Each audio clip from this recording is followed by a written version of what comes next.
আর নেই চিন্তা, ঘরে যদি গুঁড়া দুধ নষ্ট হয়ে থাকে তাহলে কিন্তু আজ এই রসালো চমচমটা আপনারাও বানিয়ে নিতে পারেন। এতটাই নরম আর তুলতুলে, দেখেই হয়তো বোঝা যাবে না যেটা বাড়িতে বানিয়ে নেওয়া।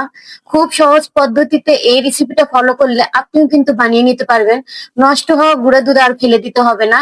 চলুন তাহলে দেরি না করে মূল রেসিপিতে যাওয়া যাক। প্রথমে আমি নিয়েছি একটা ডিমটা কিন্তু আমি ফেটিয়ে নিলাম।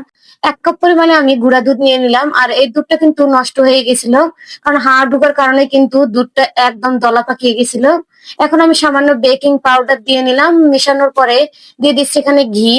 আপনারা চাইলে কিন্তু তেলও দিয়ে নিতে পারবেন, কিন্তু ঘিটা দিলে ভালো হবে, ফ্লেভারটা ভালো হবে, আর মিষ্টিগুলো অনেক নরম হবে। এখন আমি ফেটিয়ে রাখা ডিমটা কিন্তু অল্প অল্প করে অ্যাড করে নিছি।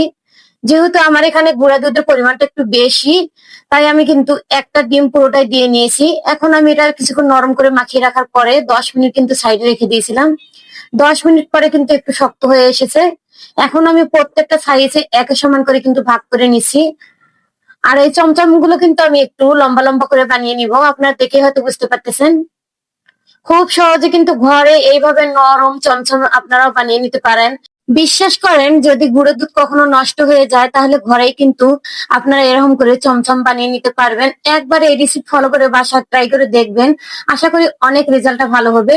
সবগুলো মিষ্টি কিন্তু আমার বানিয়ে নেওয়া হয়ে গেছে। এখন আমি একটা কড়াই বসিয়ে দিছি, নন স্টিকের কড়াই। এখানে আমি হাফ কেজি পরিমাণে গরুর দুধ নিয়েছি, তরল দুধটা দিয়ে দিচ্ছি। 1 কাপ পরিমাণে চিনি স্বাদ অনুযায়ী দিয়ে দিলাম। 2টা এলাচি, এলাচি দুটো একটু আমি মুখটা কিন্তু ফেটিয়ে নিয়েছি।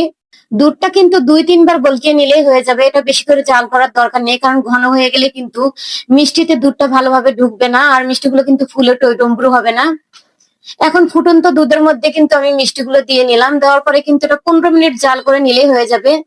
দেখুন, আস্তে আস্তে কিন্তু মিষ্টিগুলো কিন্তু ফুলে ডাবল হয়ে যাচ্ছে। আমি একটু কিন্তু সেই নন স্টিকের কড়াইটা ধরে কিন্তু ঘুরিয়ে ঘুরিয়ে দিচ্ছি। কিছুক্ষণ পরে আমি একটু চামচ দিয়ে আপনাদের দেখিয়ে দিচ্ছি, দেখুন কতটা ফুলে টইটম্বুর হয়ে গেছে।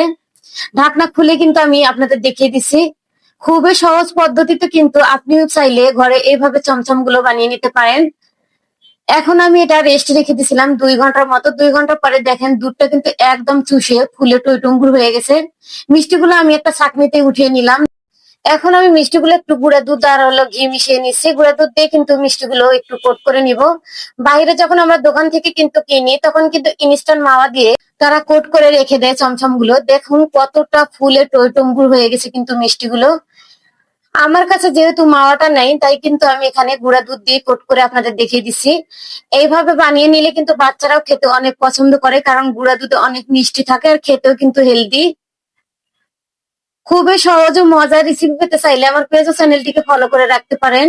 আর আপনি কোথা থেকে আমার ভিডিওটা দেখছেন তা মন্তব্য করুন, যাতে আপনাকে আমি ধন্যবাদ দিতে পারি। এই দেখুন মিষ্টিটা আমি কেটে আপনাদের দেখিয়ে দিচ্ছি, কতটা পারফেক্ট হয়েছে আপনারা দেখেই হয়তো বুঝতে পারতেছেন। আশা করি আজকের এই রেসিপিটা আপনাদের কাছে ভালো লেগেছে। সবাই ভালো থাকবেন, সুস্থ থাকবেন। আজকের মতো এ পর্যন্ত। আল্লাহ হাফেজ।